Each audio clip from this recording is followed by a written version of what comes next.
एक जंगल में एक हाथी रहता था। उसे अपनी ताकत पर बड़ा घमंड था। वह अपने सामने दूसरे जानवरों को कुछ नहीं समझता था। अपने मजे के लिए वह उन्हें हर समय तंग करता था। वह कभी किसी पक्षी के पेड़ पर बनाए घोंसले को उजाड़ देता तो कभी पूरा का पूरा पेड़ ही उखाड़ देता। कभी बंदरों को उठाकर पटक देता तो कभी खरगोशों को अपने पैरों तले रौंद देता।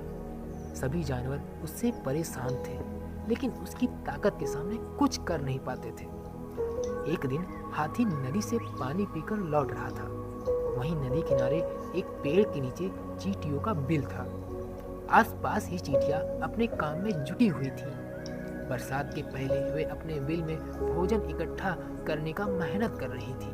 हाथी को मस्ती सूझी और उसने अपनी सूंड में भरा पानी चींटियों के बिल पर डाल दिया। चींटियों का बिल उजड़ गया। अपना घर उजड़ जाने के बाद भी डर के कारण चींटियां हाथी से कुछ नहीं कह पा रही थी। लेकिन एक चींटी को बहुत गुस्सा आया। वह बिना डरे तेज आवाज में हाथी से बोली, ये क्या कर दिया तुमने? हमारा घर उजाड़ दिया। अब हम कहाँ रहेंगे? चींटी की बात सुन हाथी बोला, चुप कर चींटी, नहीं तो अभी तुझे अपने पैरों के नीचे दबाकर कुचल दूंगा। चींटी ने फिर से बिना डरे कहा, जब तुम्हें कोई तंग करेगा तब तुम्हें समझ आएगा। हाथी धमकाते हुए बोला, कौन मुझे तंग करेगा? तू पिद्दी सी तो है, तू मेरा क्या बिगाड़ लेगी?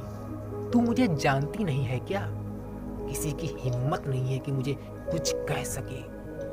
उन्हें पहली बार ये गलती की है, इसलिए माफ कर रहा हूँ। आइंदा ध्यान रखना, नहीं तो मारी जाओगी। चींटी उस समय तो चुप हो गई, लेकिन मन ही मन सोचने लगी कि इस घमंडी हाथी को सबक सिखाना जरूरी है, वरना ये यूं ही सबको तंग करता रहेगा। ये मौका उसे उसी दिन शाम को मिल गया। उसने देखा एक पेड़ के नीचे हाथी बड़े आराम से सो रहा है।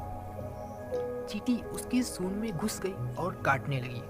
आराम से सो रहा हाथी दर्द से छटपटा उठा। उसकी नींद खुल गई। छटपटाते हुए अपनी सूंड इधर उधर हिलाने लगा। यह देख चींटी और जोर से उसे काटने लगी। हाथी से दर्द सहा नहीं जा रहा था।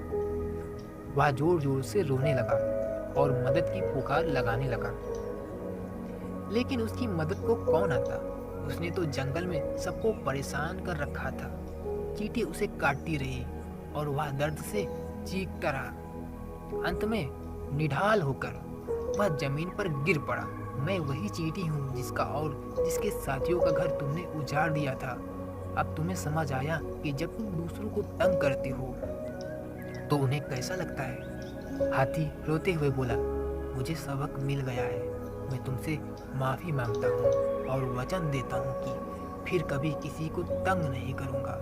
सबसे मिलजुल कर प्रेम से रहूँगा। कृपया कर मुझे काटना बंद करो और मेरी सूंड से बाहर आ जाओ। चींटी को हाथी पर दया आ गई। उसे लगा कि अब हाथी का घमंड भी टूट गया है और उसे एक अच्छा सबक भी मिल गया है, इसलिए उसे माफ कर सुधरने का एक मौका देना चाहिए। चींटी हाथी की सूंड से बाहर आ गई। हाथी की जान में जान आई। उस दिन के बाद से हाथी सुधर गया। उसने जंगल के सभी जानवरों से अपने किए की माफी मांगी और वादा किया कि वह अब उन्हें कभी तंग नहीं करेगा। जानवरों ने उसे माफ कर दिया और उससे दोस्ती कर ली। हाथी भी सबका दोस्त बनकर बहुत खुश हुआ। सब जंगल में मिलजुल कर रहने लगे। गाइस, इस कहानी से हमें 3 सीख मिलती है। पहला, कभी घमंड नहीं करना चाहिए। घमंडी का घमंड कभी न कभी जरूर टूटता है।